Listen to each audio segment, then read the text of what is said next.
impression from Blair in my email is that we have too many people trying to push down our rankings. I said it was okay.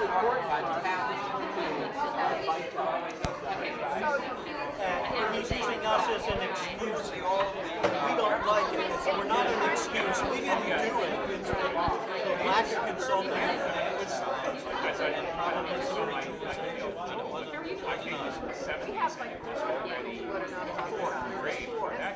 I know you're really good at Even if they're doing it for free, in a class of 400, the difference is I'm still looking. yes. Do you have an I'm assuming that all that is continuing. That's trouble. You'll get 10 to 15. No, here's what I'm worried about the first thing. Claims that I'm citing because it has a lot of foundations. using us as an illustration. Well, but you're, at least you're a step shy. Yeah, because we must really be doing well. We're able to bring the no, we're disappointed. We want more. Managing programs, assistant, she's not responsible for that. Was all there. An all-day class.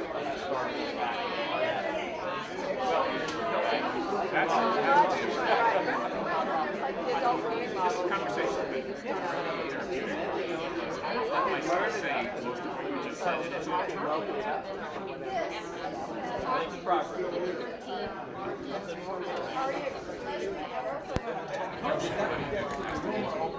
It's just a recording device. Okay, so I should speak, I project my own voice. Okay, fine. Shouldn't be a problem. In the hip, and then on the, down here. Yeah, if you just want to toss it in your pocket or wherever.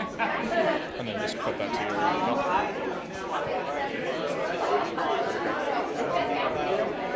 Okay. I'm sorry? Anything else? No, I've got some water and coffee. I think I'm fine. Thanks.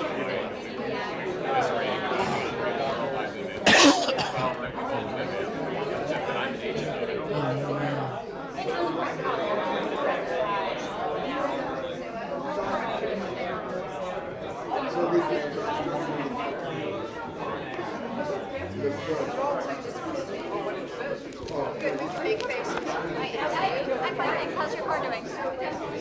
Your car? My car's doing excellently. They got to prove it. Oh, we've funded them. I've never met them. Hi, Gara. Hey, I'm good Mark to see you. Meeks, Hi, and nice to see you. One of the Herb Sandler fan club. Yeah, And I'm like, I've got to come see this guy. Right. Well, I think we gave you some money. I think we might have given you a little money when I was at OSI. Just your name came up the other day because I was meeting with Herb Sturz and Rakib Labrie about subprime mortgages. Yeah. Herb is like the sweetest guy. Right? Yeah, no, he's great. Well, you're very close to Herb too, right? Yeah, Joel? We were talking about Herb Sturz, who you're close to as well. Yeah, Martin, connected, yeah. To show my priorities, I was up for this meeting, and George Soros grabbed me and says, I need you to edit this chapter of my book that has to go out today. Because I can give you 15 minutes, but I have to get home to see a UNC basketball game. And I'm sorry to think of this, but I can't do better than Frank was. So the book has a crappy subprime chapter because of you. Well, actually, I did get some changes in it in 15 minutes. That's funny.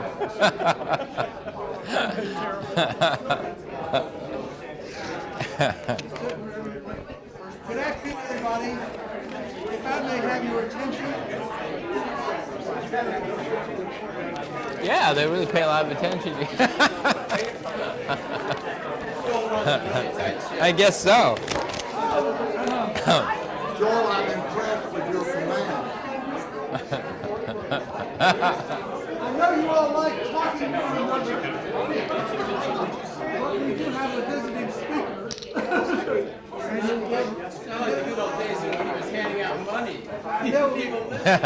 There will be plenty of opportunities to talk with one another later. But now is the time to listen to me and then to our visiting speaker. So welcome to the last session for this academic year of the Foundation Impact Research Group for Faculty Seminars. Delighted to have all of you all here. I'm delighted to welcome Gara LaMarche. And before I introduce him, I think we should go around the table and let each person introduce themselves. And so that he will know to whom he's speaking. He has met some of you already, some of you he hasn't met. So we will start right here. Hi, I'm Bobby Hapgood with the North Carolina Network of Philanthropies. I'm Tom Lambeth. Ordinarily, I'm Senior Fellow at the C. Smith Reynolds Foundation, but actually, in terms of importance, today, since this morning, I am the grandfather of the 12-year-old pull-up champion of Wake County.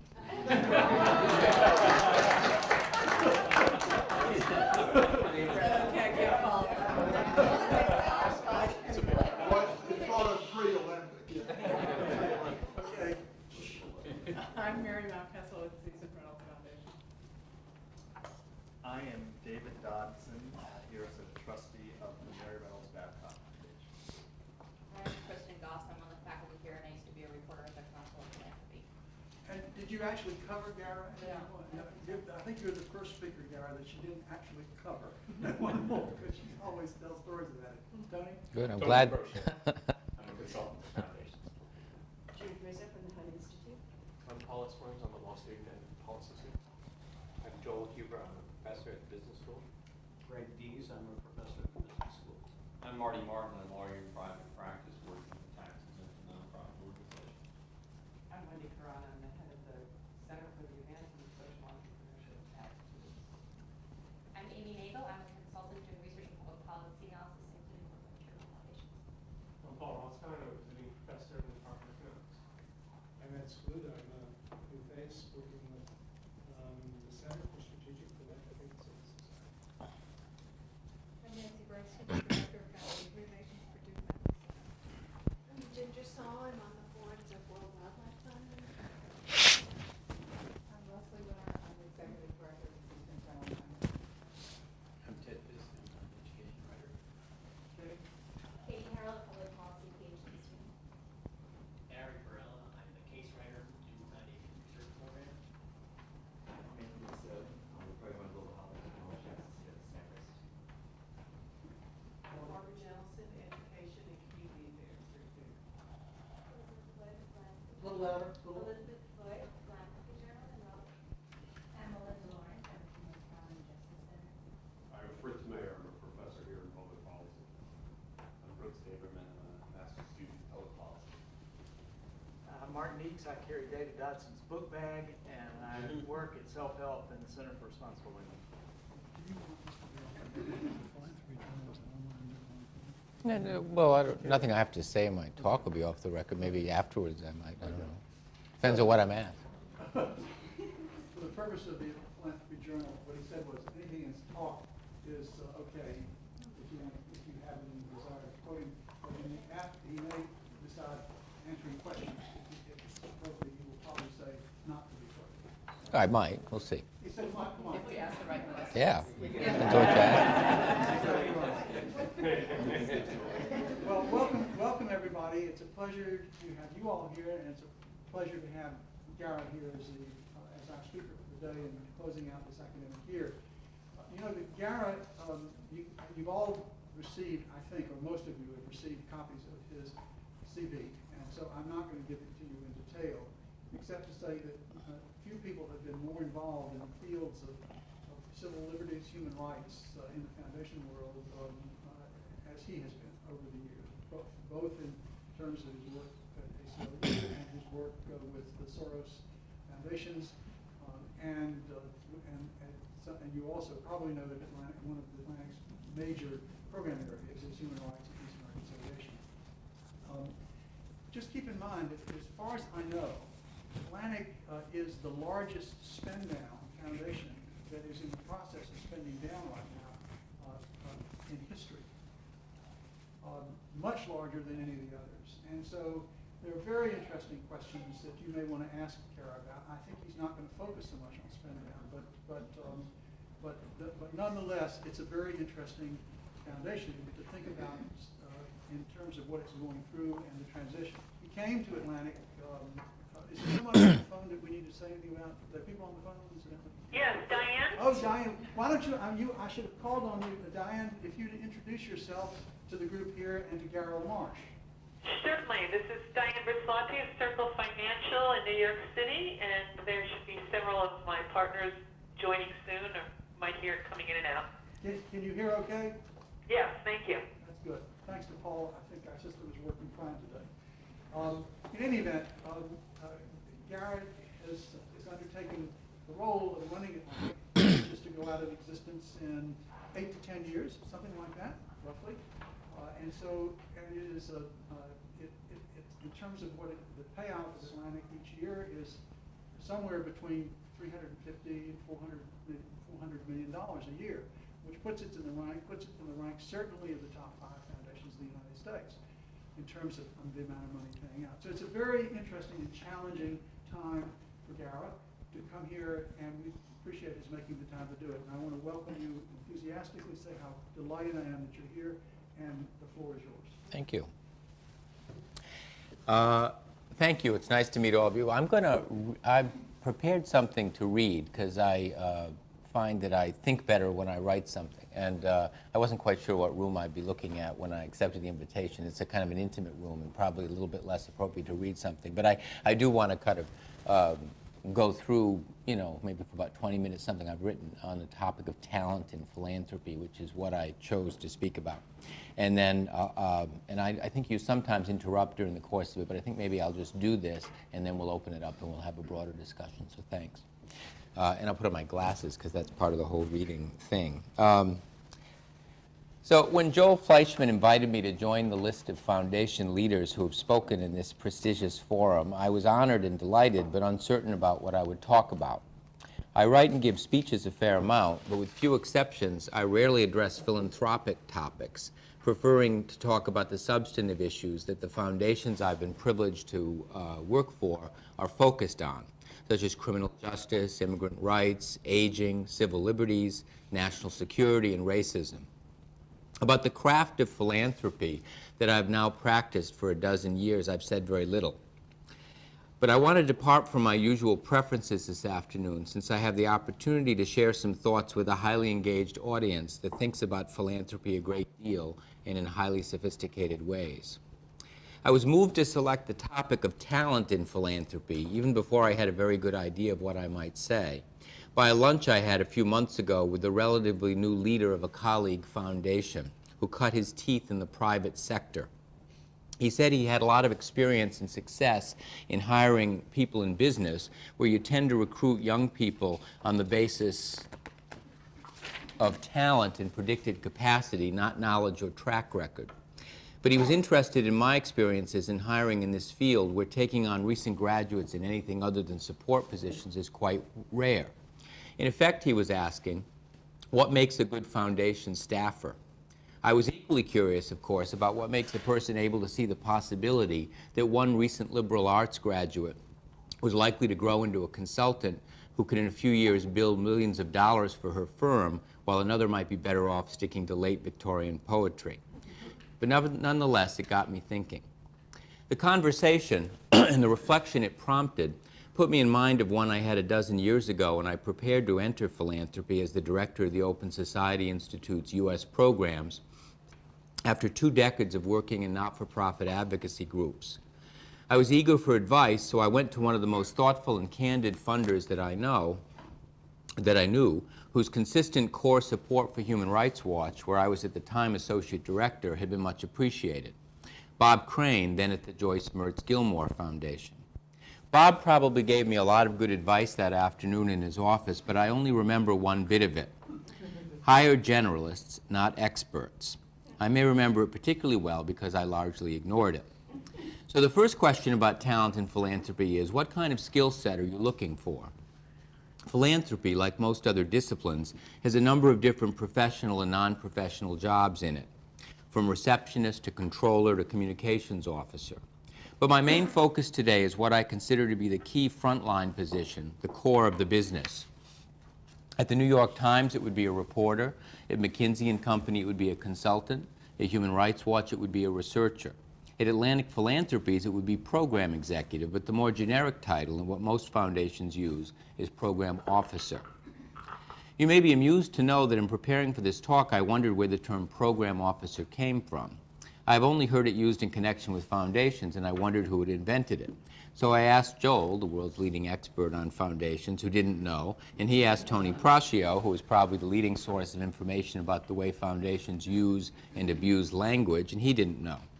I Googled the term with little yield except to confirm my sense that it's a job title primarily used by foundations.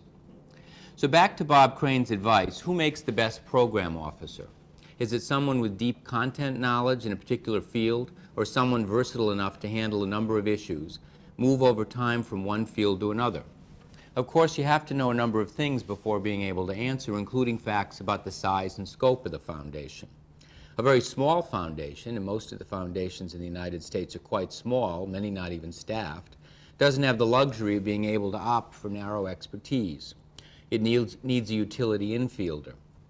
A larger foundation of the kind I'm most experienced in, and whose leaders have comprised the roster of speakers over the years in this forum, generally deals with at least several issues and will have multiple program officers. In the case of a very large place like MacArthur, OSI, or Atlantic, dozens. In those foundations, which do most of the funding aimed at social policy in the United States and around the world, there's a choice, generalist or specialist. Most have answered the question, as I did at OSI and as Atlantic did before and since I arrived here, by ignoring Bob Crane's advice. In fact, Bob Crane, who I spoke to this morning, since leaving Joyce Moritz Gilmore to lead the Jet Foundation, has come to rethink his own advice, but that's another story. They take the view that they're dealing in complex fields like education reform, climate change, poverty reduction, civil rights, and the like, and for the most part, draw their program officers from the fields themselves, from the scholarly realm or the organizational side, depending on the nature of the foundation. At OSI, for example, we tended to hire people with strong backgrounds as advocates, since the foundation was quite comfortable with activism. Now, what are the benefits of hiring a specialist? Well, many of the fields we deal in are highly developed and often complex, and it may not be very respectful of the organizations and institutions we support to make their critical link to funding someone who has to learn on the job, who may take years to get up to speed on, say, the saga of failed immigration reform, the web of relationships and rivalries among human rights or environmental groups, or the landscape of school reform. Someone with a store of knowledge and relationships will hit the ground running, and the work is less likely to suffer from on-the-job training. What are the hazards of hiring primarily on the basis of specialty? For one thing, the expert program officer may not have a broad view, a larger context about public policy or social change that is an essential element of understanding how to make an impact. They may not know how to manage people or translate their theories into programs that can make a difference in the real world. Moreover, they can be too close to the field to have an independent perspective, and if too immersed in it, can be the captive of their own opinions. Someone who has studied a field and written a lot about it, or has been a key player in an area they are now funding, is likely to have formed strong views. There's nothing inherently wrong with that, since, as I will discuss a bit later, it is desirable for a program officer to have a point of view.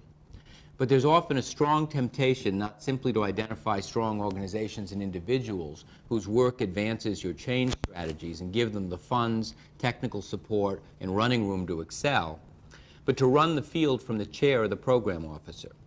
The staff member who succumbs to this, permitted or even directed to do so by managers above them, who may have visions of grandeur themselves, disserves the field because foundations by their particular power can greatly distort the marketplace, and other actors in it have little choice but to get in line.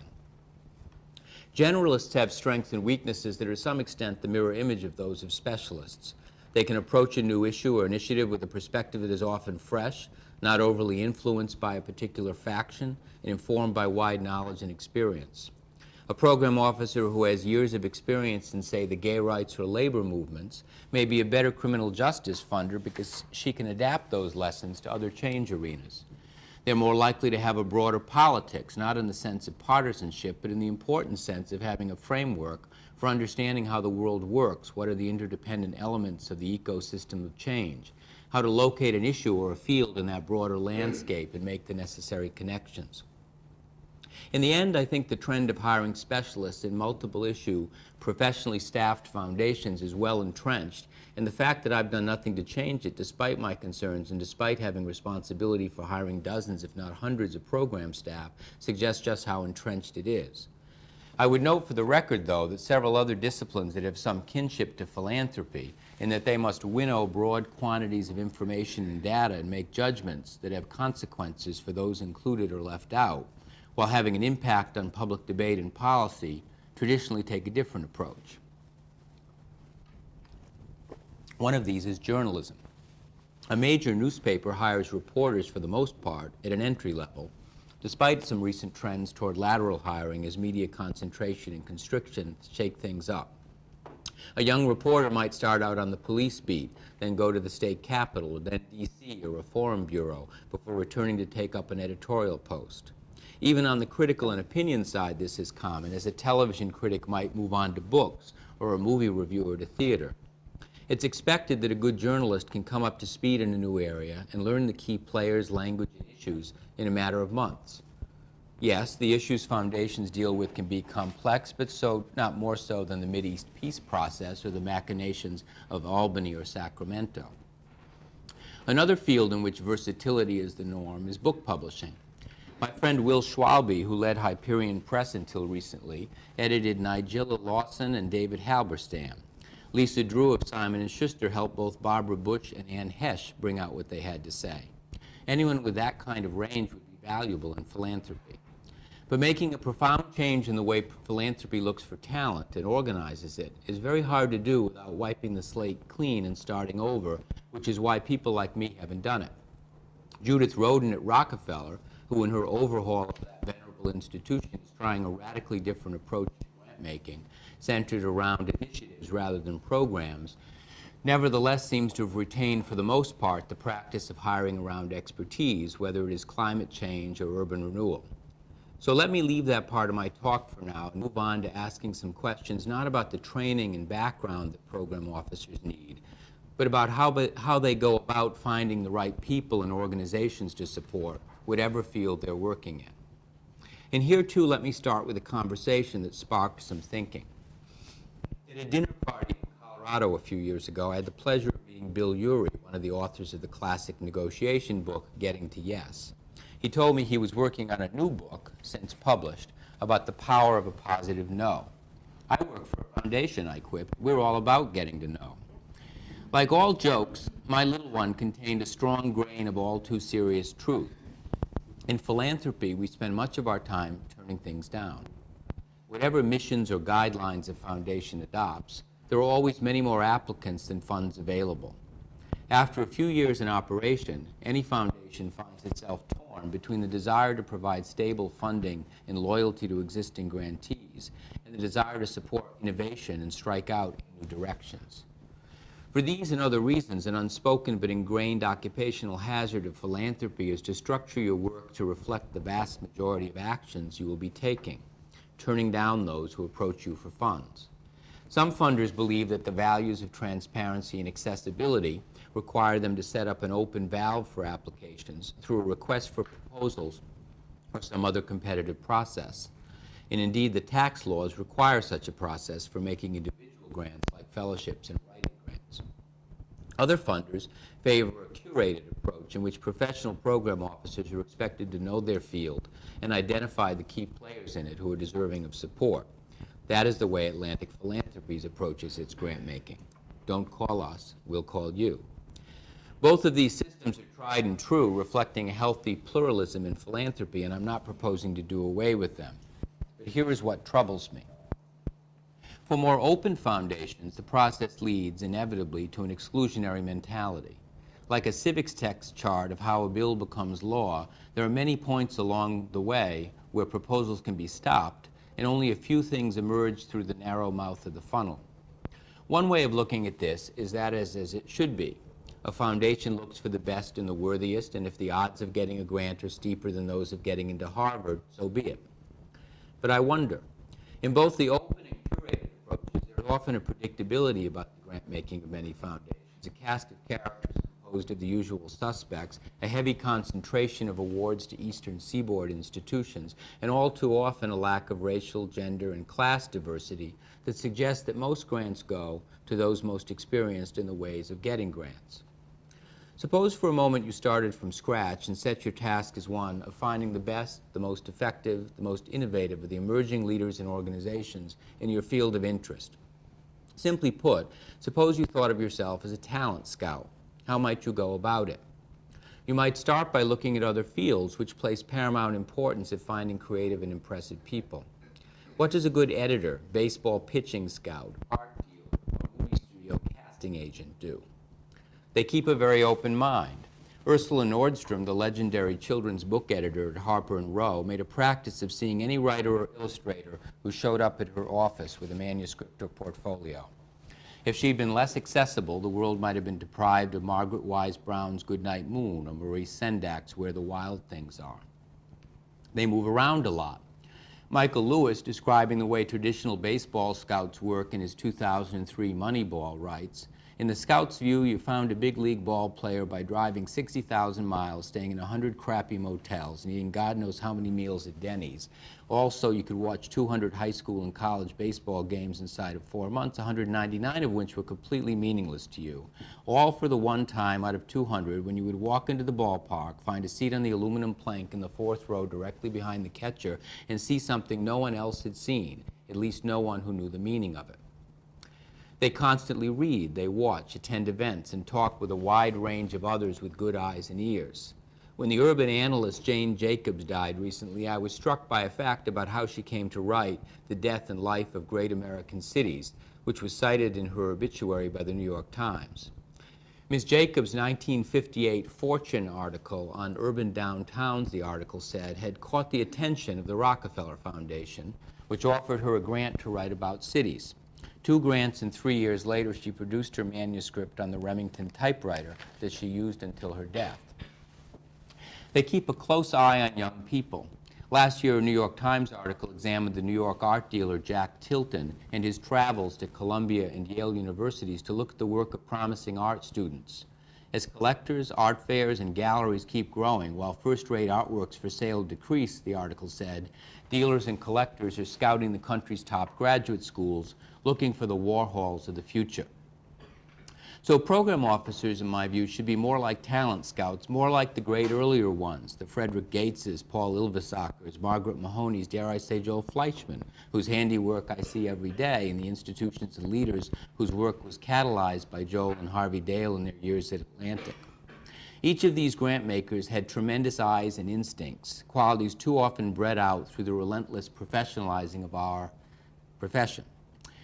My dozen years of experience in hiring at foundations has taught me that the ideal program officer is a mix of enthusiast and critic. Too much in one direction or the other and you get distortion that does not lead to good grant making. So passion is one attribute you are looking for. You want someone who believes in something, a cause, an organization, a leader, enough to be a strong and effective advocate. You want the program officer to stand by the grant, not to be, as some wag said about liberals, the kind of person who can't take his own side in a fight. But you also need a strong critical faculty, the ability to raise the right questions and see through hype. A program officer who can't do that, who won't honestly present the risks and dangers along with the promise and potential, won't have the credibility she needs to make a case, won't acquire the confidence that a good program officer needs. One reason this is extremely important is that most foundations, whatever their formal grant approval structure, operate on a presumption of deference to the frontline grant maker. If boards approve grants, they defer, or they ought to the professional process that led to the docket. The president of the foundation asks tough questions of program officers and others down the line and sharpens the case for the grant, but if he or she is overturning grant recommendations, blocking them, or micromanaging them, something is off with the system. If it is working well, much confidence is vested in the program officer. So it is critical that the person in that seat understands the context in which he or she is working, finds the best people and places to make grants to, and strikes the right balance between critic and advocate. But there is more. In the program officer or higher leadership level, the director of a division or program, for example, you want a thought leader. You want someone who gets up in the morning and thinks about how to advance the field for which they are responsible at the foundation. Someone who is constantly learning and sharing that knowledge. Someone who has a point of view to advance without being doctrinaire or sectarian. Someone who has a strong sense of political and social context, not a tunneled view about their particular issue or field. You might call it a vision thing. Over the years, I've learned, sometimes the hard way, that if this quality is missing in a key program person, you cannot put it there. It is at times the case that a thought leader has weaker management skills, or is hard to manage themselves, or has difficulty translating ideas into strategies. You can compensate that most of the time from below or from the side, or you can rein them in from above when necessary. But it is usually not possible to make up for a deficit in the other direction. I focused here on the grant making, or what is usually called the program side of a foundation, which is my emphasis today. But you can't run a great foundation or any effective foundation or institution without a strong operational staff, and let me add here a few words about them. Atlantic has a model that I did not invent, so I can praise it without indulging in self-regard. It is the most integrated system of grant making that I know of. The program officer, again, executive in our parlance, is in the lead on grants and strategy, but he or she is backed up by a team that works together on all aspects of a grant from very early on. A finance officer, the rest of whose job focuses on Atlantic's own finances, helps examine the grant-seeking organization's budget and financial statements. A communications officer reviews parts of the proposal pertaining to public education and use of the media. An evaluation unit officer, and Atlantic is unusual among foundations in having a strong in-house strategic plan, learning and evaluation team, works with both the program executive and the prospective grantee in designing a shared plan for what success looks like, what will be measured, and over what time period. If there is an information technology or advocacy component, we draw on Atlantic's in-house resources or close consultants for assistance. This does a few things.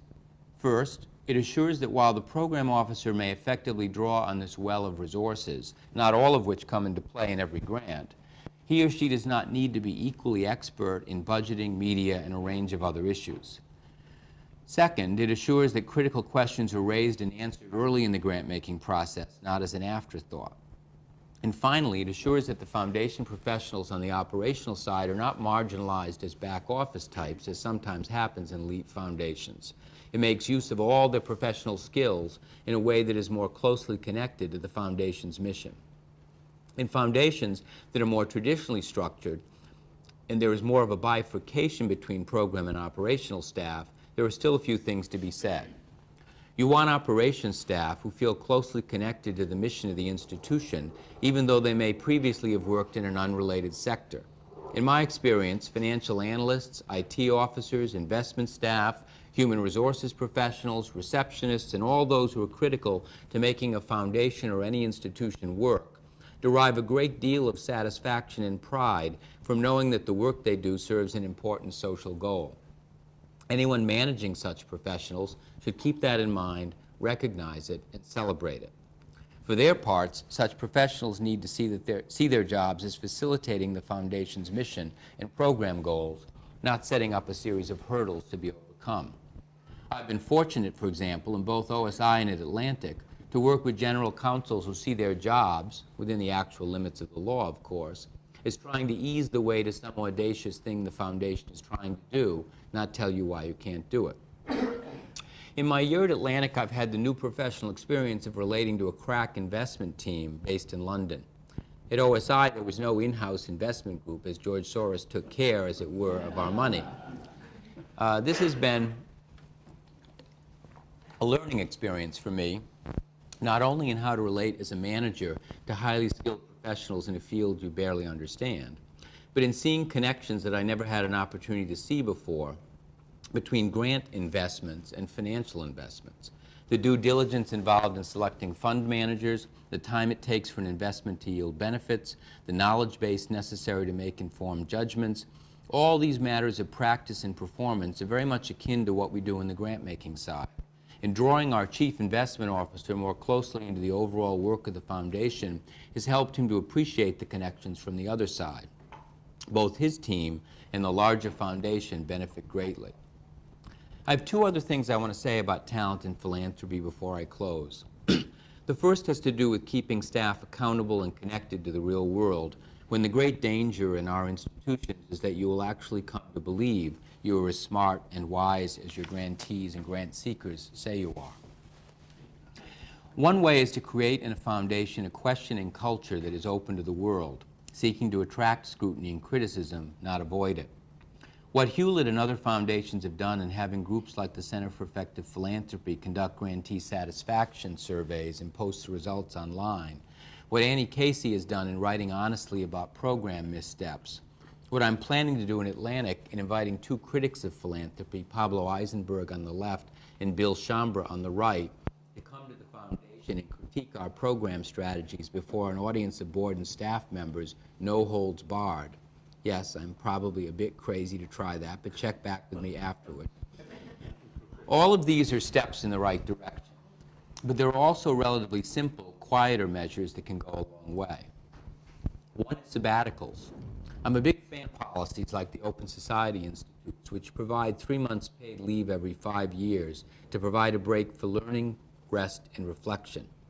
The way I used my first OSI sabbatical, which stimulated others who followed me to do the same, was to spend it seeing the world from the viewpoint of a grantee, volunteering to work with prisoners returning to the neighborhood in which I then lived, in Brooklyn, who were participating in a program run with OSI support by the Fifth Avenue Committee, a community-based organization. Brad Lander, then FACT's director, was brave to invite a key funder to move into his office for 3 months. But I learned a lot from the relationships I formed with the former prisoners in the program, relationships which in several cases I maintain to this day. The issues of incarceration and reentry became more personal to me, and as for the organization itself, exposure to its weaknesses as well as its considerable strengths drew OSI closer to FAC and put us in a position to be even more helpful over time. Another way to keep grounded is to serve on the board of a nonprofit organization while working in philanthropy, ideally a small one, and of course not one to which you are making a grant. Sitting in an organization's budget review, hearing the way staff and board members talk about their prospects for grants from various foundations, knowing the program consequences if an expected award doesn't come through, getting a glimpse of the often cavalier, arrogant, and inconsistent ways in which too many foundations deal with grant seekers, helps you reflect on your own practice and makes you a better grant maker when you return to work the next morning. A final way of assuring accountability, which Ford has traditionally used, is to build in rotation. A Ford program officer serves for 6 years, then leaves the foundation or moves on to another position, dealing with a different area and set of grantees or broader management responsibilities. From the foundation's point of view, this built-in attrition gives a lot of flexibility. If someone is not working out, they can be moved on without the drama of adverse personnel action, and if a new leader wants to reshape the foundation, in a few years' time, she can put her stamp on it without the disruption of firings. Though let me observe parenthetically that too many foundations which impose accountability metrics on grantees exempt their own staff from high performance standards, demoralizing to the field and much less excusable in well-heeled foundations for not dealing with mismatched or non-performing staff than in other organizations without the range of human resources tools at a foundation's disposal. From the field's point of view, the results of rotation can be mixed. From the program officer's point of view, it may be enough time to develop a strategy and relationships, but not so much as to become entrenched. While few foundations have followed Ford's lead in this practice, I like the idea, and it's not the right way for a spend-down foundation with 9 years to go to operate. I like the idea in principle because it preserves better than anything else I can think of the notion that foundation officers hold temporary power and will at a point certain return to civilian life, as it were. Since today marks my first anniversary as Atlantic's president, I would be remiss in not focusing my final thoughts on youth and aging, 2 of our 4 program areas. In contrasting philanthropy with many parts of the business world where hiring young people is the norm, I came close to suggesting that a foundation is no place for a young person. Indeed, I think that it is desirable for those who wield power in philanthropy to have had life experience on the other side of things before coming into the post. I know I am a better grant maker because for years I raised money and dealt with foundations, and I have scars from that and from many issue advocacy battles in which I was engaged. But it's important to remember that many young people are capable of tremendous responsibility in entrepreneurship, and it is not uncommon in other fields, politics, for example, where two famous speakers of the Texas House of Representatives, Sam Rayburn and Ben Barnes, were in their mid-20s when they took over the gavel, for talented young people to rise rapidly. I was Associate Director of the New York Civil Liberties Union, then the largest state ACLU branch, at 24, and appointed Director of the Texas ACLU before my 30th birthday, so I'm hardly in a position to suggest that younger people should wait patiently for years for leadership opportunities. And I was proud at the Open Society Institute to have hired more program officers under 30, and not just to work in our youth programs, than any other foundation that I know of. As for older adults, on the one hand, there's no dearth of people over 60 on foundation staff and boards, and in the nonprofit field generally, it is too often the case that the leadership pipeline is clogged by longtime CEOs and other senior staff who are not ready to move on. But the reason many are not ready to move on is not just personal, but structural. As people live much longer and have much to contribute, well beyond what is traditionally considered retirement age, it is not so easy to find a new job in that time of your life, and little we do as a society helps with this passage. So people stay on in post too long because they don't want, because they don't want to do nothing, but can't imagine or make happen alternatives, particularly when they don't get qualified for Medicare.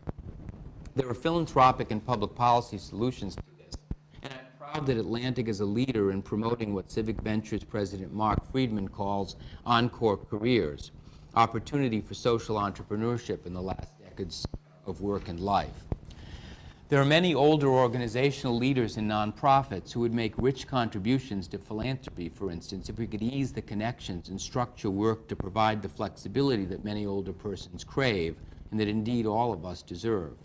I want to give a lot more thought to these possibilities in my second year at Atlantic.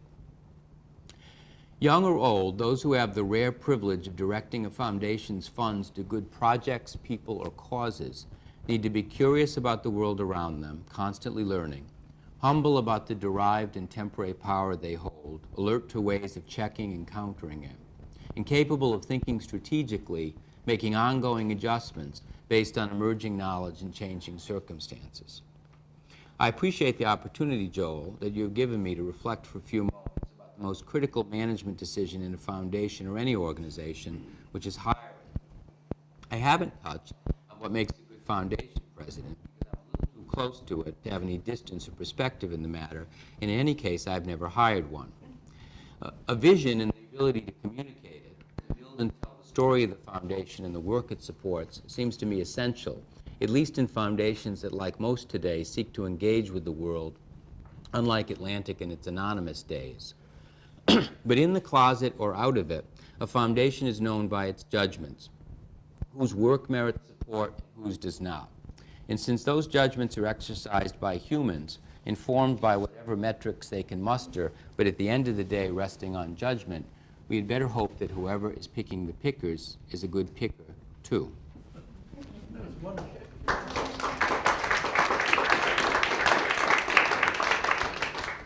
Beautifully written, and I think maybe the most beautifully delivered written speech I've ever heard. Thank goodness. So I really thank you. Just language, clarity, simplicity, wisdom, everything else. So I'll leave it to you all. For contrary views, please. So the floor is now open for comments, questions, anything anybody would, anywhere anybody would like to lead. I have a question. I was thinking, I don't know whether you didn't talk at all about the advocacy fund, and I don't know whether you're able to talk about that, but I'm just curious myself about it. When I taught my last class for the semester this semester, and it was on the subject of foundation advocacy, increasing engagement.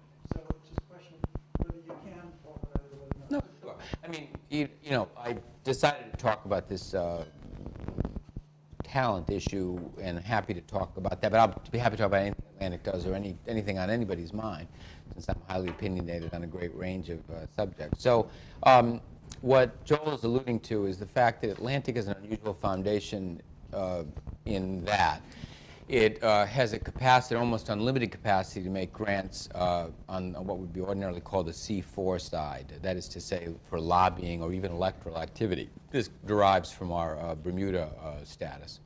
And so, where most foundations can only make grants to charities who, through complicated rules, can use a little bit of that for this kind of advocacy, Atlantic makes grants for lobbying.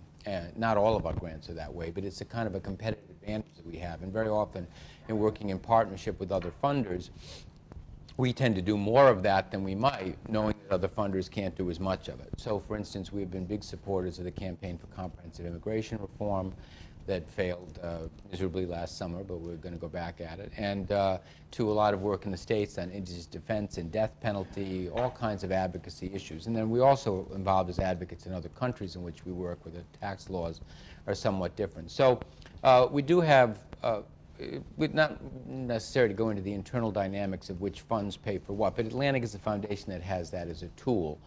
Now, that, I'll say two things about that. It has caused me, who I believe was hired partly because I have an advocacy background, and Atlantic has to some extent underutilized its unique capacity. By the way, there are a few other funders that have parallel institutions that are C4 institutions. So the Open Society Institute, where I used to work, has an adjunct called the Open Society Policy Center, and I serve on the board of that still. And the JET Foundation, which Bob Crane, who I was alluding to earlier, works, has a sister organization called the Rocket Fund, which makes lobbying grants. Those are a couple $1 million organizations, where Atlantic, of course, is hundreds of millions of dollars. So, and I happen to sit on the boards of both those things, so I'm kind of a one-person trilateral commission, I guess, on C4 funding. So I think that we are trying to make more intelligent use of our advocacy capacity. We've just finished having the first of 2 reports. The second one is coming on the youth area that Amy Nagel, who is here, is doing for us, on policy opportunities in the next 18 months or so, or 2 years. We're no secret to anybody in this room or any room that with the change of government in January, there will be new opportunities for reform in a variety of areas. If John McCain is elected, for instance, I think 2 areas that Atlantic has been quite heavily focused on, one being civil liberties issues like torture and Guantanamo and military commissions and so on, will very well find a stronger advocate in the White House, and there will be opportunities for change. And under McCain, who at least traditionally has been among the more pro-immigrant senators, and in fact was a leader until he ran into the Republican primary of the kind of immigration reform movement, I think there's every reason to hope, anyway, that the McCain administration would be a climate in which one could move on immigration reform. Probably not on some other issues. A Democratic administration would provide those opportunities, and also opportunities for health care reform and very significant gaps in the social safety net. And it seems to me that Atlantic and its colleague institutions have an obligation to do what we can to rise to that opportunity. In 1993, when we had the last significant change in government in that way, or let me put it, where opportunities opened up for positive reform as opposed to damage control. I don't think the foundation community was very well organized. In fact, some of the key players on advocacy, like OSI and Atlantic, didn't really, for all practical purposes, exist. So it's a very different world. So we haven't thought this through yet, but we have been assessing what our grantees need from us to move on these opportunities in a significant way from the outside. And the second part of that question has to do with the talent issue, and that is that Atlantic has a staff that is only to some extent well matched to the advocacy capacity. And so we are looking to hire people with stronger advocacy backgrounds and public policy backgrounds, so that the vice president I just hired, some of you know Marcia Smith, who was at Ford Foundation, and before that in the Dinkins administration, has a stronger public policy and advocacy and governmental background than anybody at a senior level around Atlantic to date. And we have tended to draw some of our newer program executives from the advocacy realm. At the same time as we're trying to train better, and to, through trainings and consultants, kind of deepen our capacity. So it has a manpower, person power aspect as well. Yeah, Fritz. Let me echo Joe's comments about the talk. It was very important and very interesting. I actually wanted to ask about the point you just started to make at the end, which has to do with training. Because you talked about talent, and primarily as if people were fully informed in some form before they came to the kind of person you would want. But my question is really about what kind of training you do and how you think about it, or how more generally the field ought to think about it. I ask this in the context of someone who's currently teaching a course on foundation strategy, a course that Joel and I co-developed and co-taught initially a couple of years ago, where in some sense the premise is, the final project is always some form. You're trying to accomplish some end. You're at a foundation. How do you think strategically about this? And where the goal, of course, is to arm people in some sense, providing them some tools to think about, to think strategically. So I'm trying to learn how to do that better. But I'm curious how you think about that at Atlantic, or what observations you might have about what is useful and what's done, what else might be needed in the Yeah, yeah. Well, I haven't done, and there are people in this room who probably know more about it than I do, much of a study of the practices of sister foundations in training. Very few of them are as big as the kinds of corporations that tend to kind of ingrain training in their work. So my impression is that most of the professional training, that is to say in the kind of art and craft of grant making, tends to be done more communally. You know, that the Council on Foundations or the regional associations of grant makers, if somebody here from the North Carolina, you know, very often we used to send, or do send, people to New York Regional Association of Grant Makers training. So you want to be a the kind of grant making 101. Now that is obviously at a certain rather generic level, right? So training that reflects the particular culture of the foundation, you're not going to get that in that kind of way. Atlantic, OSI frankly did very little in this respect. I mean, I ran orientation sessions and so on, but we, you know, like a lot of not-for-profit organizations, you hired people and kind of threw them in the deep end of the pool without much, you know, ongoing training or orientation period. I don't want to make a categorical statement that no foundation does it better, because I think a few probably do, but I'm not as familiar with it. I do know that Atlantic has, as part of its human resources department, kind of an in-house training coordinator, or rather, I guess you would say, professional development coordinator. So what she does is design a kind of, in some interaction with the management staff, a menu of seminars, presentations, trainings over the course of a year, and also kind of oversees the various instruments we have, like Myers-Briggs and so on, for you know, for deepening people's understanding of their work styles and capacities. And so I haven't paid as much attention to that in the first year of Atlantic. Some of it seems very useful. Most of it seems kind of one-off, you know. So the business of how you know, a good corporation has a set of values and incorporates in practices and has a way of kind of inculcating in those practices and values in a way that I think few foundations do. So it's probably something I should, you know, I should pay more attention to and learn more about. And I didn't focus on it as much in this talk. Joel, Fritz brought up the issue of training. What about annual feedback in terms of how they're doing and reviews or and even incentives? Yeah. Well, I don't know. I mean, I have very little experience with the use of incentives. Well, actually, that's wrong. I mean, the Atlantic actually has, and I don't know what the practice of other foundations is. OSI did not have this. Has actually a performance bonus system, although this is going out over to millions of people on the World Wide Web. Now, what am I to say? Yes. All right, let me say it a little differently. It is important with a bonus incentive system to link it to actual performance. And if it isn't, it's not very useful. That's the general version. That's the general version. Right.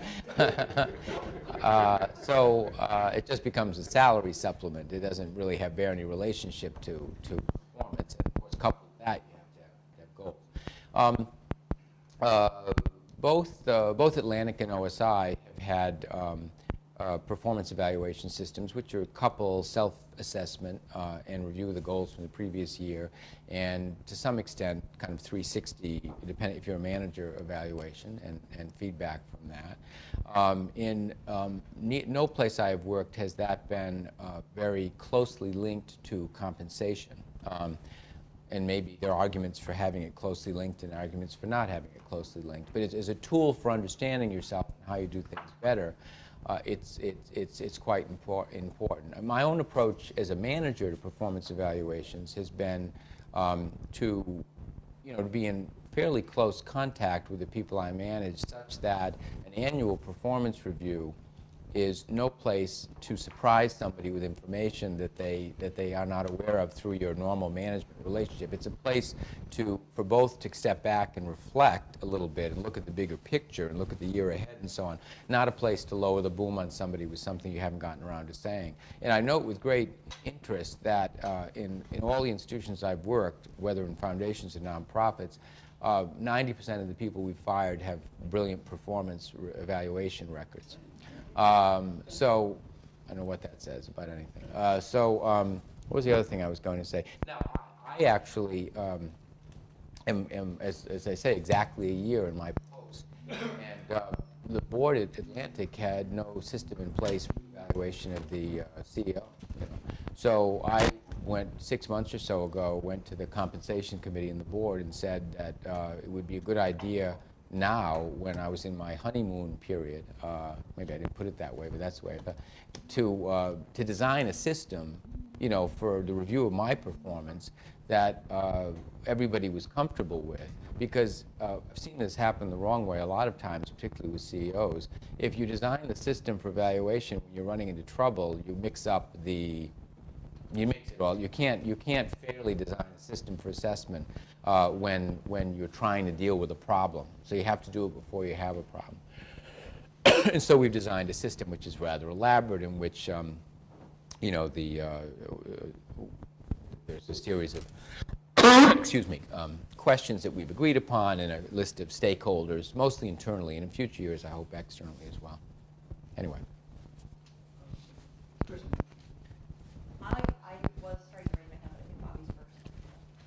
I'm sorry, I have no lateral vision. I'm actually kind of curious. You spoke about the talent of staff, and in some ways it's the talent of NGOs, but what about finding the talent for board members, or creating that talent for those that essentially fall into it? Because I've found in many of the foundations that are in the United States, those that come to the board may need much of what you're talking about, and may direct much more of the foundation if they don't have necessarily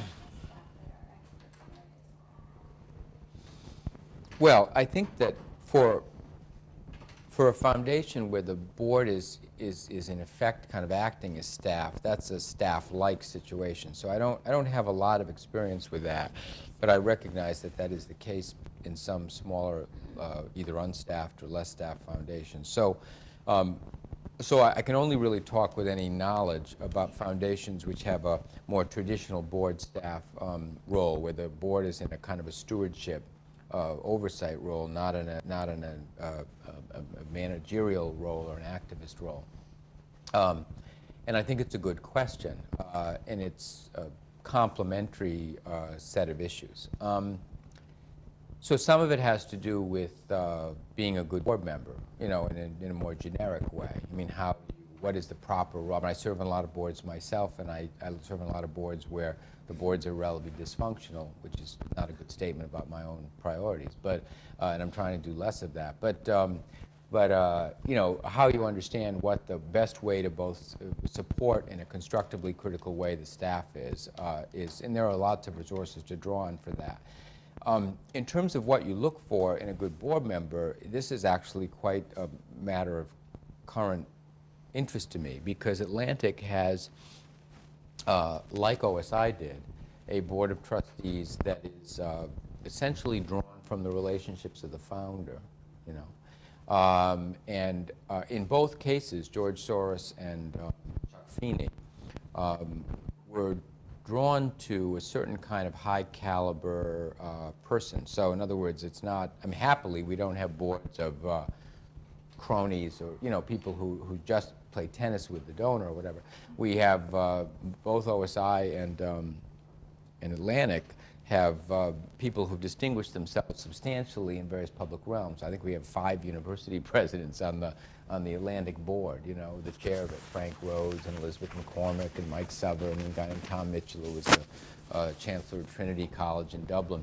And it is, both of the boards that I've served on have a lot of intellectual firepower, which I like because, you know, I like to use the board for larger strategic conversations about where the foundation is going, and less.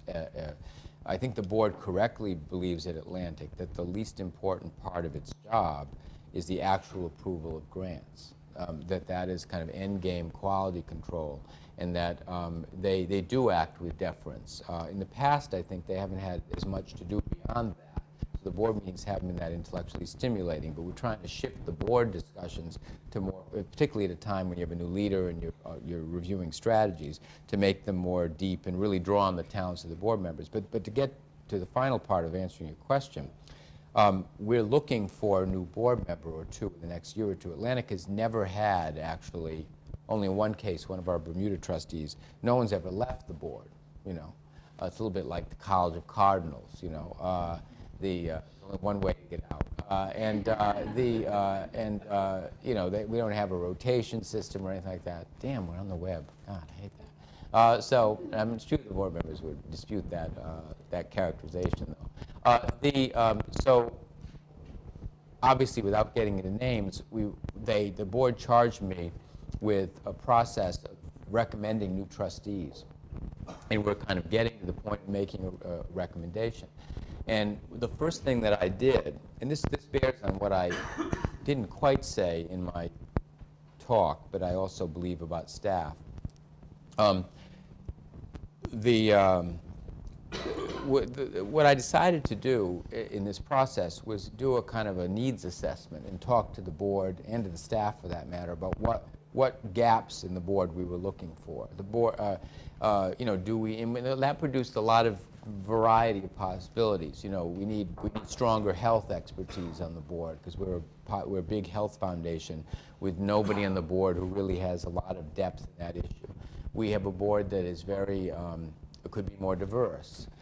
We work in parts of the developing world but have no people from the developing world on the board.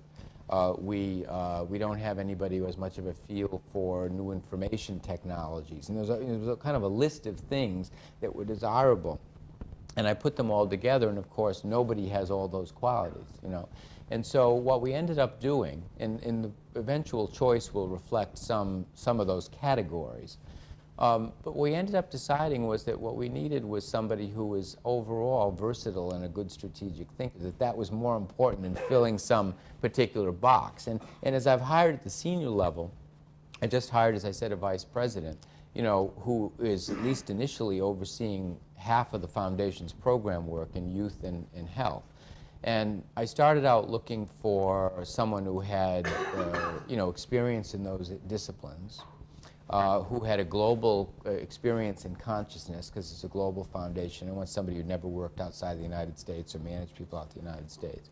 And I had a lot of things that I wanted, but at the end I ended up really privileging just overall strategic thinking, you know, capacity, and not content knowledge. So I guess I would say that in my senior level hire, I tended not to go for expertise, you know. I tended to go for a broader kind of knowledge. So I haven't answered your board question very well, because the answer is going to vary from foundation to foundation. But I guess the basic thing I would give is I think you need on a board somebody who has, I don't think, I've come to believe the way to put together a board is not to put together a collection of people with particular skill sets, but that the best kinds of board members, you know, in fact, have a broad view, have an understanding of what the right kind of supportive role will be. I mean, obviously you need on a board at least some people who have a deeper understanding of finance or investment. So we, in the last couple of years, the last time we got new board members, we actually used a search firm and found a guy that nobody had ever heard of before who ran an investment firm in London because we wanted to deepen that skill set on the board. And he's proved to be, however, one of the most valuable, versatile board members overall. You also need lawyers. We've got plenty of them. I was wondering if you could tell us a little about actually how one actually recruits talent, which is capable of actually taking risks. Particularly at OSI, and I suspect it might be Philanthropies, particularly in the area of advocacy. I would imagine what people who are willing to take certain levels of risk. I'm curious, how does one actually go about actually identifying the right type of people who are willing to take risks rather than take all the safe bets?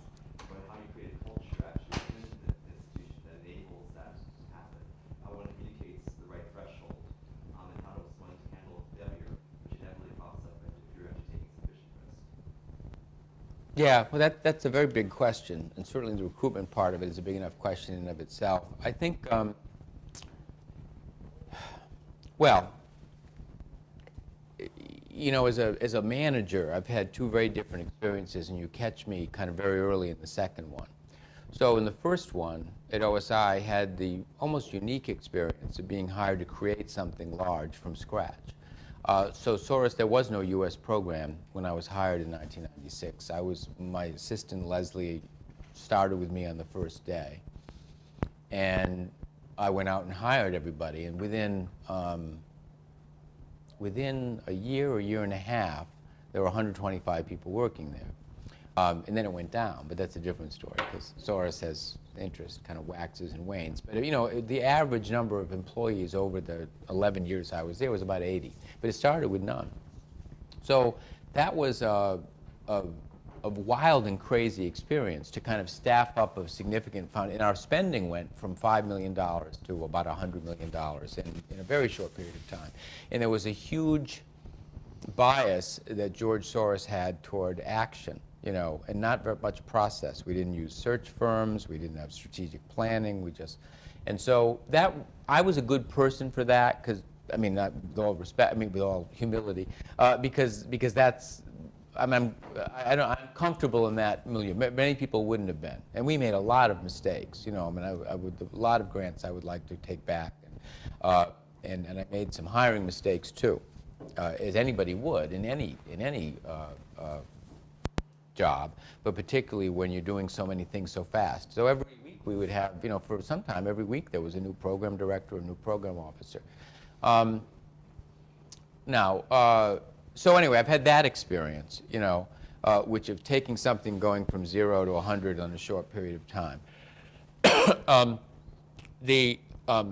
OSI was an extremely risk-prone culture, if you will. I mean, because, and this gets to the kind of temperament and personality of donors, which is another, if I ever come back here, I'll give my talk about working with living donors, because it occurred to me that by the time I'm done, I'll have spent more money from living donors than probably ever leaving Gates aside, I suppose, than any human being, because I worked for George Soros and Chuck Feeney, and I know pretty well some other big donors. And it's really interesting to look at how much in character the way people spend their money is with the way they make their money. So Soros, for instance, is all about risk. This is the guy that, you know, broke the Bank of England, whatever. And he's a hedge fund guy. You know, he's not a long haul kind of character. He's somebody who quickly sizes up a situation. Well, I'll give you one example. When we started in 1996, I started in May and was just getting my feet on the ground when sometime that early summer or late spring, Clinton signed the welfare reform bill. And Soros was upset about it. And he wanted to look at two things. One is, what could we do to kind of deal with the devolution of welfare authority to the states? That's another conversation. But the other was the cutoff of legal benefits for legal immigrants, which outraged him as an immigrant himself, you know, who actually wasn't born rich. And when he was in England as a young man, He broke his leg working on the railroad, and the national health system, took care of him. So it made a big impression on him. And the idea that legal immigrants would be cut off from benefits was upset him a great deal. So he took Aryeh Nair, who some of you know is the president of the foundation, and me aside after a meeting, and said he wanted to do something to blunt the impact of the welfare reform bill. He wanted to spend $50 million on it. So I didn't think I'd heard him correct. In those days, $50 million was a lot of money. Now, of course, it's nothing, but no. But it is a lot of money. And he just started out with a number, and we named it the Emma Lazarus Fund after the poet, whose words are on the base of the Statue of Liberty. And we, I think it was September the 7th when we had this conversation. And by September the 30th, we were holding a press conference in Washington announcing it and announcing the new director of the fund, who I hired in 2 weeks' time. So he was all about moving quickly. And it was a very successful fund in a lot of ways because we spent about 10 or 12 million of it on advocacy over a couple of years. And those efforts came together and succeeded in restoring about $16 billion of benefits. So as a return on investment, it wasn't such a bad thing. So anyway, OSI was a risk-prone. Risk-prone makes it sound like accident-prone, but not averse to risk. And how do you hire such people? I mean, I think you look for people who've shown some signs in their lives of being comfortable with risk, and who've been out there. I mean, you can tell a bit from a person's resume and how much they're comfortable with that. But you can't entirely tell from their resume, because the fact is that most foundations, despite a lot of rhetoric about risk-taking, are not very risk-taking institutions.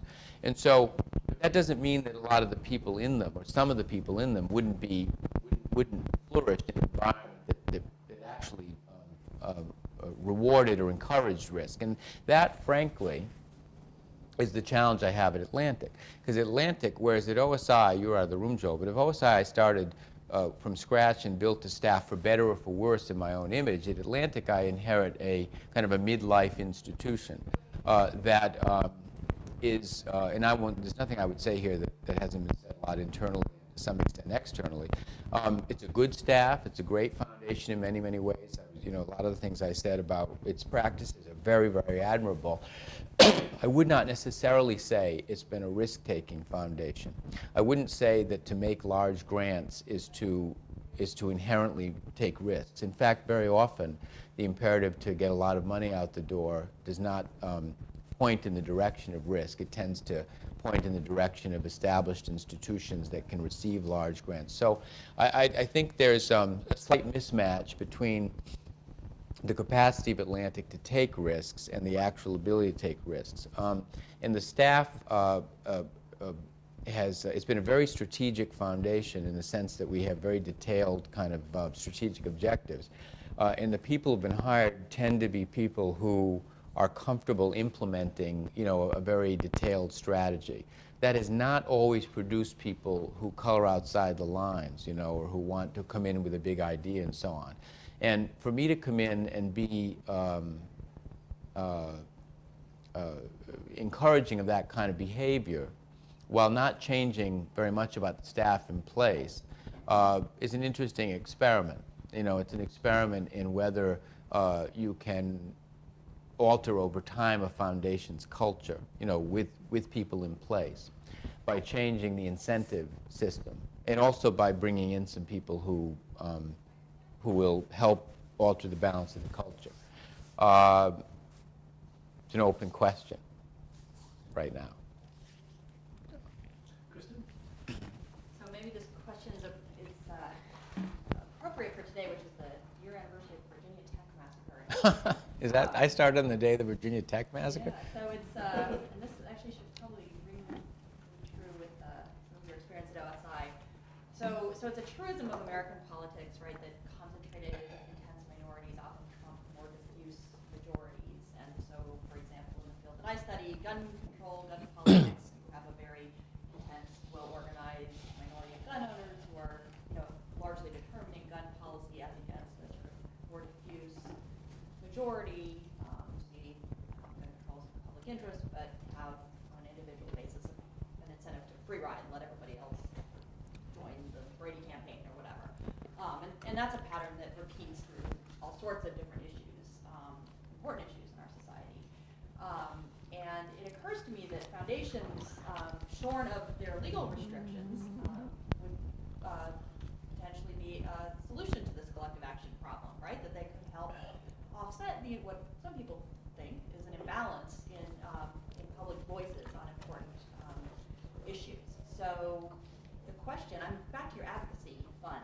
The question I have is whether you as a foundation have ever thought about something like picking 15 issues where the voices are really imbalanced, where the public majority is really not being heard, and endowing 15 or 30 or something like that, the leading 501c4s that are working on that side of the issue to help redress this imbalance.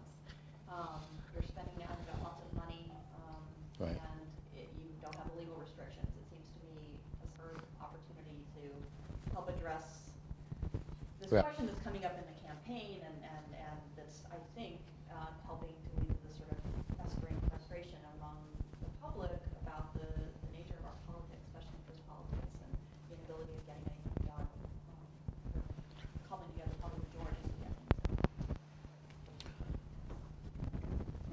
done. Well, yes. I mean, I think that my own strong bias as a funder has been to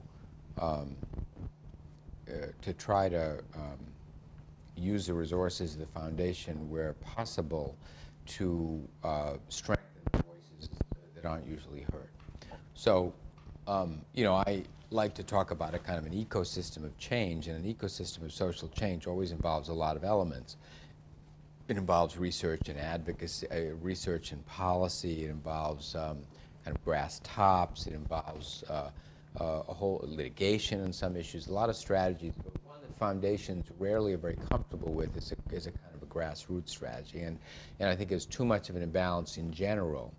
And there are many significant exceptions to this in funding, but they tend to be from a handful of big foundations and a number of relatively small foundations, where the bias is toward voices that are unheard, where the money is going to people who have been marginalized and not able to kind of be heard and changed. So back to the welfare issue, what we did actually at OSI in '96 was support a fund that the Center for Community Change had set up, which was called then the State Welfare Redesign Grants Pool, which was designed, we put in many millions of dollars to get money to low-income advocates at the state level so that they could affect the welfare plan. So their voices, unlike in the Washington debate where they really weren't heard, that they could actually affect these plans positively. The whole thrust of the immigrant rights stuff that we've done at OSI and Atlantic, the criminal justice, there's a criminal justice or a drug policy reform movement today making some inroads because of investment in such voices. And so I agree with you that that's a very important thing to do. I have a fair amount of experience with the gun issue, which we could go into another time, because OSI and Irene Diamond and Joyce and relatively smaller foundations came together, what was it, 7, 8 years ago, with a collaborative fund, which is more money than gun violence has seen in a long time. And almost none of those foundations are in it anymore.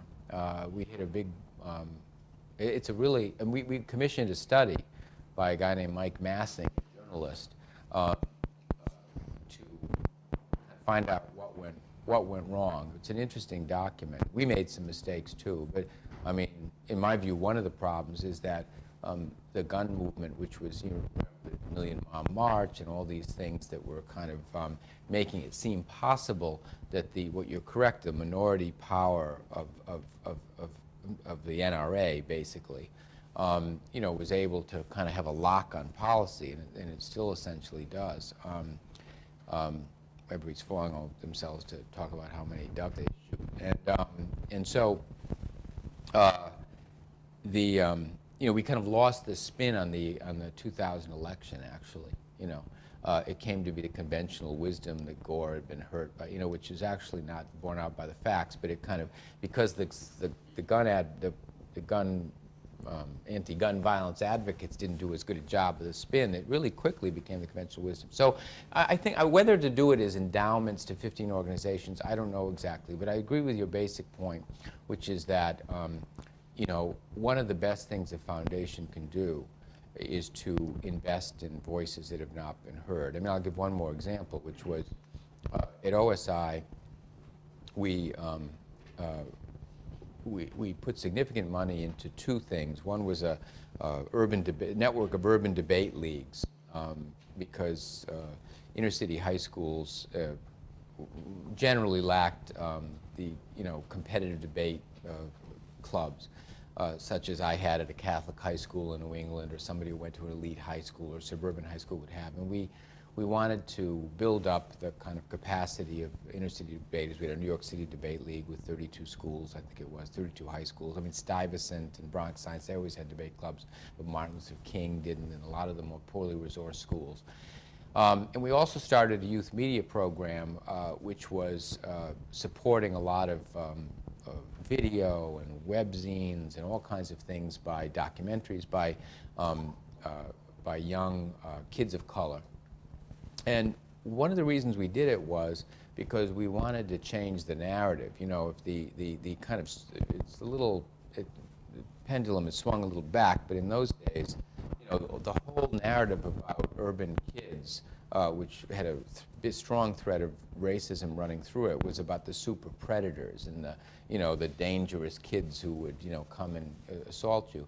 And to change the narrative a bit, you had to lift up, stories of success and let young people be seen, excelling at something else and speaking in their own voice. And I don't know, I've never talked to Judy Rizzo about this, but I looked at some of the films that we funded where these kids would do documentaries about why they dropped out of school or why they cut classes. And what was interesting was it came to seem like almost a rational choice. That is to say, you learned a lot listening to kids about why their schools were dysfunctional. If you actually listened to what kids were saying, you could learn a great deal. So anyway, I don't know if I'm entirely addressing your point, but I agree with the thrust of it.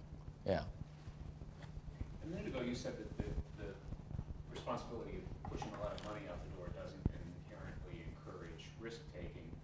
Correct. Which is something I'd love to hear more about, but it also suggested to me a sort of more fundamental question. Is the talent you're looking for, is the kind of person you're looking for significantly or fundamentally different when you're moving large amounts of money? Is a good program officer who makes big grants different in some fundamental resume level way from a program officer who makes small grants, and so now? Good question. I think that, first of all, I would say that, there's another conversation to be had that Joel, it's a different talk, but about a spend down foundation. And we have had, actually, Vinnie McGee, I think, came here. A couple of people have addressed that. At a smaller scale, he's right. Not since Julius Rosenwald, and I think that was, not in today's dollar, it wasn't, no. So you have some examples of spend downs, but not at the scale at which Atlantic is doing, you're right. So Atlantic has a combination of a kind of a culture which comes from the donor and the board, which is changing a bit, but it's not going to change dramatically, of a relatively lightly staffed foundation. So if we spend $400 million a year, we do it with about 100 people, a little over 100 people.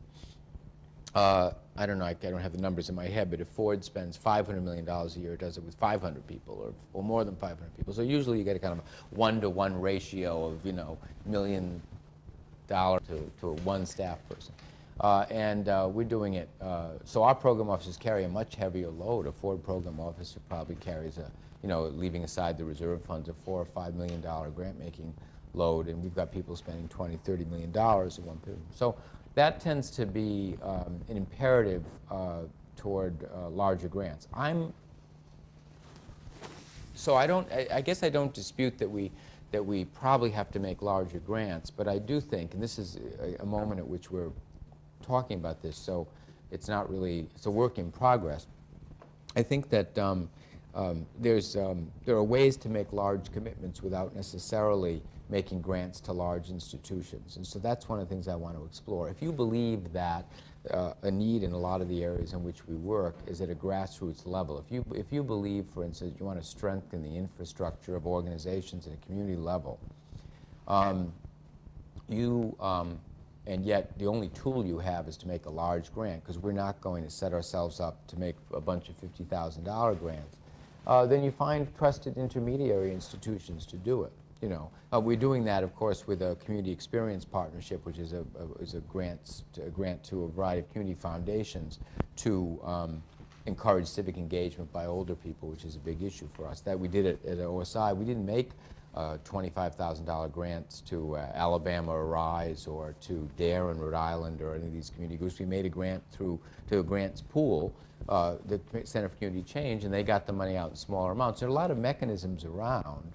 You know, some of the funds like Proteus and Tides and public interest projects, or public charity, public foundations like the Ms. Foundation for Women or the Jewish Fund for Justice or the New World Foundations. There are plenty of good vehicles, or the U.S. Human Rights Fund, for making grants. And I think we will do more of that, because there's some tension between the need to move big amounts of money and where the needs actually exist. I don't want to end up only funding huge organizations that can receive a $10 million grant or $5 million grant, because we just can't be bothered to make smaller grants. There are ways to kind of split that difference.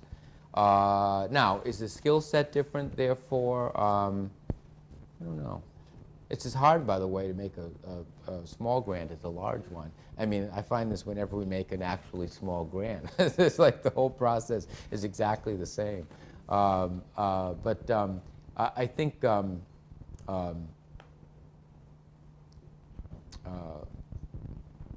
have to think about that. Ed? Yes? Yeah, I'd like to try to link a couple of thoughts that you talked about. One having to do with the main area of selecting staff people well and what their skill sets and qualifications would be. The second, the issue of investing in voices that aren't heard, or heard very much. One of the voices that rarely is heard in the foundation world is the voice of the program officer. That those folks who tend to be working at that level, either because they're not encouraged to or because they haven't got the desire to, tend to be fairly faceless and quite unknown except for the very narrow world that they work.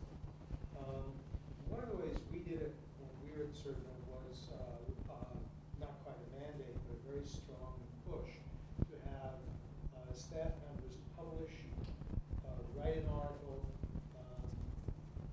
pull together a conference and speak at it, or help others the same way, to develop the communication capacity so that it wasn't only using money for grant purposes, but there were other talents that could be stoked and taught as well.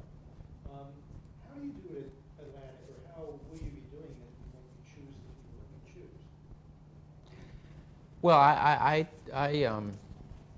think I think the general practice at some foundations of discouraging people from using their own voice, you know, is too bad. And I always encourage people at OSI to step out. I mean, I've always done so.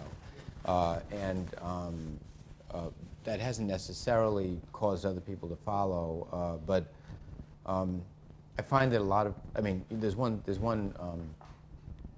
thing I keep running into is that a lot of people don't have time to to do those things. So one of the issues we're grappling with Atlantic is that, you know, we're in the middle of a kind of a labor study. You know, the program executives think that they have too much on their plate.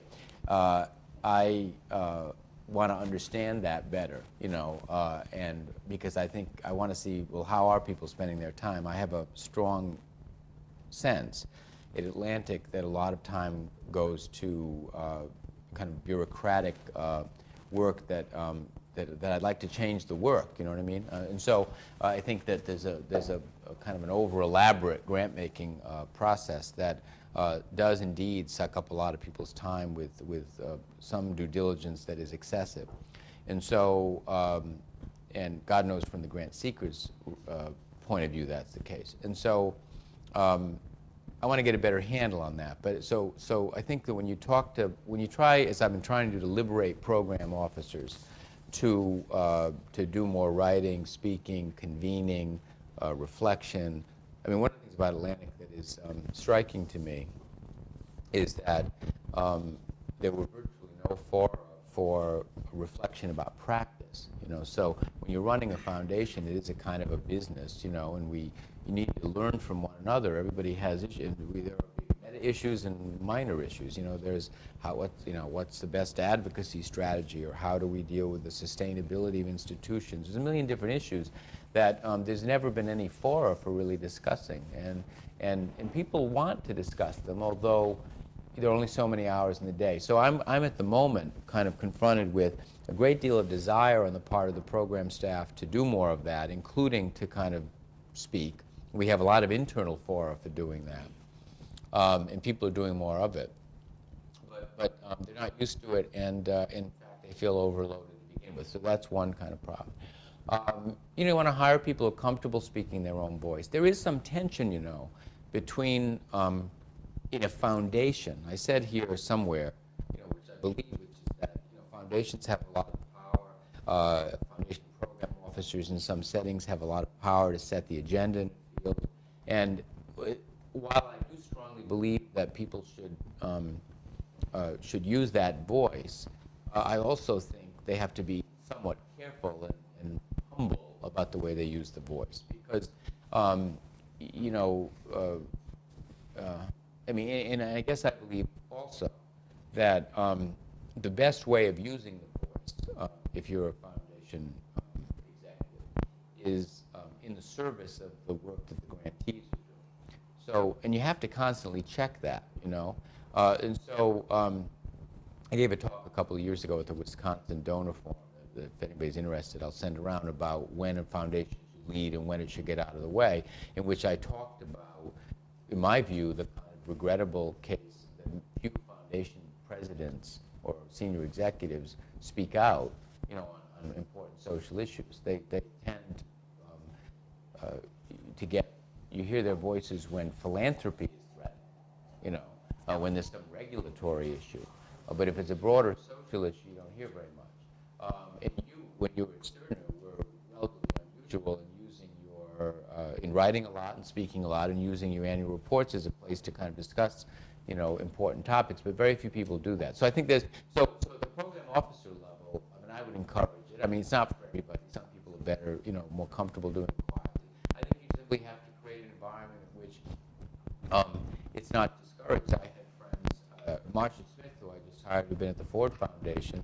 I don't want to single Ford out or criticize them, because Ford's a great foundation, but people in Ford's staff who had the capability of writing and the ability to kind of use that perch were well, if they weren't discouraged from doing so, they weren't allowed to do it and say they worked for the Ford Foundation. So, the different set of, rules operated at Atlantic and a different set of rules operated at OSI. And every foundation is different and has its own good reasons for doing things.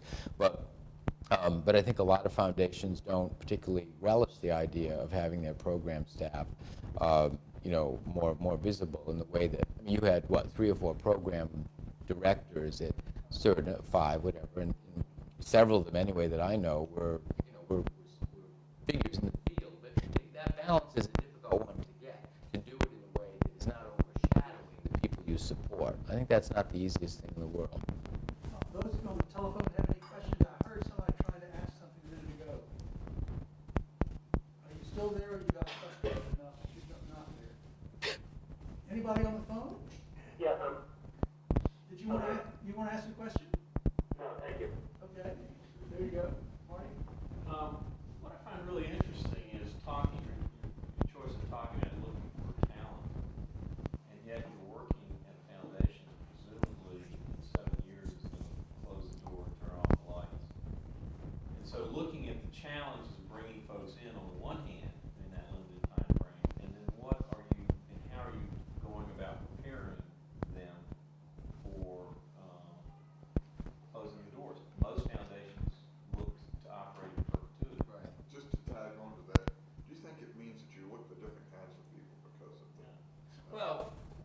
I mean, I have, Atlantic has thought this part of it through. I don't think we've sufficiently thought through the overall exit strategies from our field. I mean, we're not that far away from the end that we shouldn't start thinking about a lot of things pertaining to how we end. And I'm just actually, in the next month or two, writing a paper for the board and the staff about imagining the end and working back from that. I mean, we have an investment strategy that contemplates spending on, and we do have a human capital strategy. So what is that? In the last several years, key executives of the foundation and many program executives have been hired with, without getting into the actual details, with attention to the financial incentives to keep them there, close to the end of the foundation. So we can't have a situation, we can't allow a situation to develop where, if you give no thought to that, a normal person some years out would say, I'm going to leave. You don't want to have no staff at the end. Some water. So some thought has been given to that so that people have an incentive to stay, and I indeed have an incentive to stay, which is in addition to how fun it is. So now that's only one part of the situation, because I guess if I thought about it, in the next year or two, I think whatever changes we'll make or expansion we'll have, we'll do, and we'll bring on whatever new folks will bring on. And then there'll come a point where we won't probably be hiring many new people because we will be, I see the 9 years, let's say, in kind of trimesters. So we're now in a period, we're in an intense period of looking at our strategies and trying to overhaul them as necessary with the next 3 years in mind. I've kind of instituted a system which worked very well for me at OSI, which is a 3-year funding cycle. So the board will authorize program strategies for a 3-year period, and the programs will be given a budget to operate for a 3-year period. If they can front load, back load, there's some flexibility with spending over that 3-year period. And also, some valves, venture fund and things where we can do things that are more opportunistic. I think this is the time for us to make any significant adjustments in strategy in the next couple of years. I think in the middle 3 years will be the beginning to think about how to get out of things. We'll also have a better sense of what our financial picture will be as we go into the end, because we, in all likelihood, who knows? The market has not been all that good lately, but we're doing reasonably well in it. We will probably have to ratchet up the spending. That goes to your concern about endowments. I would very much like to leave the fields in which we operate with some very significant gestures, because I think in a couple of years' time we'll have a pretty good sense of what are the key institutions that we want to help, sustain and flourish. We'll probably be capable of doing that in very significant ways. But I'm not sure yet, because it has to do with what our financial picture is as we get toward the middle of this. And then the last 3 years will be essentially a kind of a wind down. I don't expect we're going to do too many significant new things. We may do opportunistic policy things that are kind of rifle shots, campaigns. We always need, I think, to be attentive to opportunities as long as we're around. But in terms of field building and capacity building and the strategies we have in the public health arena or in the youth arena or in the aging arena, I think we're going to shake out those things in the next couple of years, stabilize them in the middle 3 years, and then kind of wind down in the final 3 years. So what are the talent implications of that? Well, I mean, apart from giving people reason not to jump out the door well before the end, so I'm running around with no staff, it's a certain kind, on the one hand, I'm tempted to say it's a certain kind of person who would take a job that they know will end, On the other hand, the world is, the overall employment world is changing a lot. There are very few people who can look 9 years ahead and say, I'm going to be in this job. So, as you get closer to the end, that's going to be harder, obviously. I don't think we're going to do much recruiting toward the end. We're not living in a world like my father where he worked for 40 years for the same company. Most people don't do that. And so it's not so difficult to hire somebody for a job. I haven't found it that difficult to hire somebody for a job that's going to self-destruct in 9 years. 9 years is a lifetime, in today's employment world. Okay, Martin, you get the last question. Great. I wanted to ask a personal question, and as someone who thinks about social change from an ecosystem and all the interconnection, there are a couple of trends that I see that are negative. Yeah. I want to get a sense of how your reflections on strategy and how you figure that foundations are even relevant to it. So industry funding, the numbers around $3 to $4 billion that industry is now engaged in lobbying and funding, whether it's Cato or Heritage and other really fairly well-funded nonprofits from the right, I would call it, who are dealing with certain healthcare and financial services, environmental, where there's so much resources going into that side. Yeah. And the typical offset had been in years past that we had sunlight that came from journalistic stories that would basically countervail money with some vision of truth through reporting. And if you listen to many of the reporters that I've talked to at the LA Times and the New York Times and, God forbid, Fox News taking over the Wall Street Journal, there's a real sense of crisis among journalists, the feeling that unless the new technology, the blogs or something compensate, that we're losing a whole lot of the compensating ability through journalism to shine truth on problems.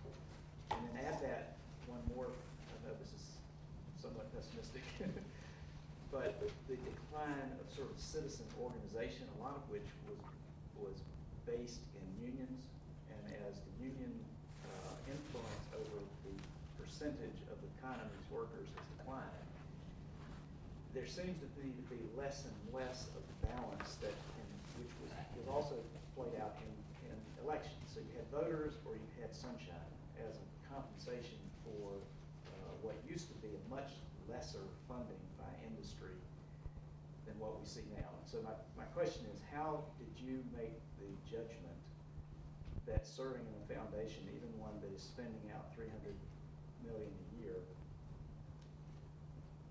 how can it be relevant to those sort of big picture trends? Or maybe you would argue with the assessment of trends.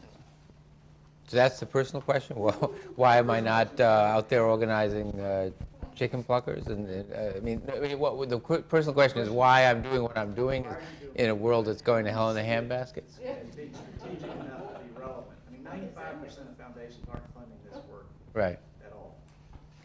Well, yeah, but I've been fortunate to work in foundations that are a little bit closer to being able to have some relevance to it. So I guess that's how I justify my existence. In terms of the trends that you're talking about, I in general agree and have talked a lot, for instance, about the threats to democracy, and I put in that democratic category the trends in the media, concentration and ownership. I think that's all true. I'm not a Pollyanna exactly, but I guess I see a bit more cause for optimism on almost all of those fronts than I did 5 or 10 years ago. I see some revival of the labor union movement and some greater attention to organizing. Andy Stern, for instance, there's controversy about some of his methods, but I think that he has an important insight that you're not going to have economic justice, in this country if you don't begin to build back, some labor union movement. Now, so I see, to me, I tend to look for where the needle is moving on various issues, and so I think that's moving in a slightly more positive direction. I think the journalism picture is a bit mixed. I think the rise of kind of a more democratic journalism and blogs and so on has, sometimes for ill but sometimes for good, been a somewhat positive counterpoint. And there are some public interest journalism ventures beginning and going on that I think are somewhat encouraging. I was worried for a long time, and I was involved in campaign finance reform. And I think that the power of money in politics, is severe. On the other hand, not to be partisan about it, I think the death of democracy has kind of been greatly exaggerated. And when I see millions of people, when I see the kind of turnout you've had in Democratic primaries this year, and it seems to me what Obama has done in his fundraising is closer to genuine public financing than the public financing system. So, we don't know what the ends of these stories are, but I mean, I think the patterns of non-participation are not as negative as they were. So anyway, I don't dispute the basic trends that you're talking about. And in fact, I've been involved with several of them for a long time. But at least I choose to be a little bit more optimistic in looking at the way things are trending. I don't ordinarily advise young people to go into philanthropy, and I don't think that philanthropy is, generally speaking, a place to have much impact on social change, as it is mostly practice. I just have been involved in a kind of a discussion, and Mike Edwards, who used to be at the Ford Foundation, has a book. I can't remember what the name of it is. It's Not Just Another Emperor or something. It's about myths of philanthrocapitalism, and it's a kind of an attack on, or a critique of the kind of venture philanthropists and Gates and some people like that. And there's on opendemocracy.com, I think it is a British kind of web journal. We're having a discussion of this in which I'm participating. If you look at my contribution to it, I don't think foundations in general have been in the vanguard of social change. I don't think I mean, Joel has in his book and elsewhere, in fact, I just read something you wrote, it might have been excerpted from the book in Alliance magazine today, but, Joel, comes up with, and I teach a class in philanthropy and public policy. There are good examples of foundations that made a contribution to social change. Ford and the women's movement, there are examples of it, but there are not that many. And in fact, foundations have almost never been in the vanguard of social movements. It would be a lot to expect big accumulations of capital, to be in the forefront of social change. At best, the best thing you can do is kind of have an eye for what's going on and to jump aboard it and give the wind to people's sails. But foundations don't create social change. Social movements create social change. So I've been at one foundation that was as close to being a partner to the activist world in certain spheres as you get at that scale. And, the last story, chapters of Atlantic remain to be written. So, I'll come back and we can talk about it in a couple of years. Gara, thank you. It was really terrific.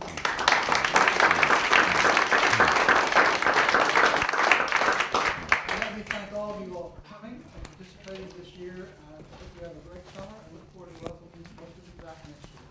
Thank you.